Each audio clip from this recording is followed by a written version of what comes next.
गुरूंचे गुरु म्हणून महर्षी व्यास यांना मानले जाते. जळगाव जिल्ह्यातील यावल तालुक्यातील महर्षी व्यास ऋषींचे देशातील एकमेव मंदिर असल्याचे मानले जात असून शेकडो वर्षापूर्वी याच ठिकाणी महर्षी व्यास ऋषी यांनी महाभारतातील काही अध्याय या मंदिरात लिहिल्याची आख्यायिका आहे.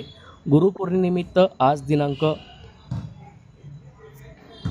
10 जुलै रोजी सकाळी 10 वाजता यावेळी भाविकांनी महर्षी व्यास यांच्या दर्शनासाठी मोठी गर्दी केली होती.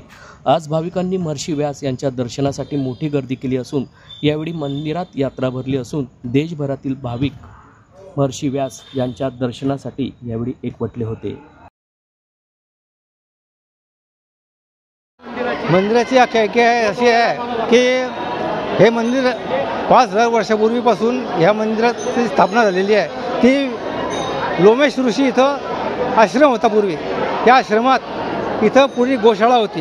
गोशाळेचे नियोजन आणि व्यवस्था सर्व लोमेश ऋषी पाहत होते. पण त्या दरम्यान त्यांना असं वाटलं की इथं यज्ञ करावा, अश्वमेघ यज्ञ किंवा जो यज्ञ असेल तो करावा असं त्यांना वाटलं. त्यानुसार त्यांनी व्यास महाराजांना आवाहन केलं. व्यास महाराजांनी त्यांच्या नियोजन पद्धतीने ते इथं गणेशासहित हजर झाले. त्यांनी महाभारतातले काही पर्व, काही श्लोक इथं त्यांच्या गणेशाच्या हस्तून लिहून घेतलेले आहेत. अशी इथं ह्या मंदिराची आख्यायिका सांगितली जाते. तसेच आजच्या दिवसाचं महत्त्व काय या ठिकाणी? आजच्या दिवसाचं महत्त्व आहे गुरुपौर्णिमा जी आहे, हिला व्यास महाराज हे सर्वांचे गुरु असल्यामुळे त्यांना ही गुरुपौर्णिमा व्यास पौर्णिमा म्हणून सुद्धा ओळखली जाते. आणि व्यासांनी 18 पुराणे, 18 उपपुराणे यांचा लिहून ठेवलेलं आहे. त्यामुळे 14 विद्या 64 कलांचा त्यांनी वापर करून 18 पुराणे, 18 उपपुराणे लिहून ठेवले आहे. तर त्यांचं ज्ञान इतकं मोठं आहे व्यास महाराजांचं की त्यांना त्यांच्याशिवाय ज्ञानी या जगात कोणीच नाही, अशी आपल्या धर्मातल्या लोकांची भावना आहे. रमेश बोंडे यावर ट्रस्टीने मला आरती मंडळाचा कार्यकर्ता आहे. हे महाराष्ट्रातील, जगातील आणि विशेष म्हणजे आमच्या जळगाव खानदेशामधील हे एक प्रसिद्ध असं मंदिर आहे.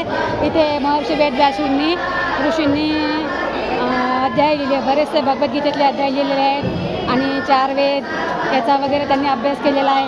तर आज गुरुपौर्णिमेच्या दिवशी आम्ही इथे येऊन म्हणजे खूप धन्य वाटतं मनाला. इथे येऊन आम्ही जे दर्शन घेतो त्यांनी खूपच मनाला आनंद मिळतो आणि इथे दरवर्षी असा मोठा उत्साहात कार्यक्रम होत असतो. आणि हे मंदिर तर खूप म्हणजे जागृत पण आहे आणि जे गुरु करतात सगळ्यात मोठे गुरु हेच आहे मंदिर आहे. इथे आलेली सगळ्या गुरूंचं, सगळ्या देवतांचं, सगळ्यांचं आपल्याला दर्शन एकाच ठिकाणी होऊन जातं. त्यामुळे धन्य झाला आम्ही या मंदिरातून. माझं नाव माधुरी मोळे. किती वर्षापासून येत आहे?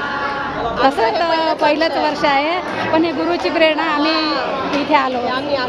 माहिती भरपूर होती पण यायला पहिलाच म्हणजे प्रसंग आहे आणि आलो तर आनंद वाटला आहे मंदिरात.